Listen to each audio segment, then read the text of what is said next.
সন্তোষী মায়ের পুজো প্রচলিত রীতি। সন্তোষী পুজো হলো সন্তোষী মাতার পুজো, যিনি তৃপ্তির দেবী এবং গণেশের কন্যা হিসেবেও পরিচিত। এই পুজো প্রধানত উত্তর ভারত ও নেপাল প্রচলিত এবং সাধারণত শুক্রবার করে পালন করা হয়। সন্তোষী মা ব্রত নামে পরিচিত এই উপবাসে পরপর 16টি শুক্রবার ব্রত পালন করলে ভক্তদের মনস্কামনা পূর্ণ হয় বলে বিশ্বাস করা হয়।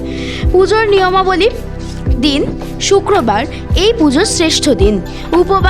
উপবাস পালনকালে টক জাতীয় খাবার খাওয়া থেকে বিরত থাকতে হয়। পূজার পদ্ধতি: প্রতি শুক্রবার স্নান করে শুদ্ধ বস্ত্র পরে ধূপ দীপ জ্বালিয়ে ব্রত পাঠ করতে হয়। সময়কাল: সাধারণত 16টি শুক্রবার এই ব্রত পালন করতে হয়। উপাসক: যে কোনো বয়সী নারী পুরুষ এই ব্রত পালন করতে পারে।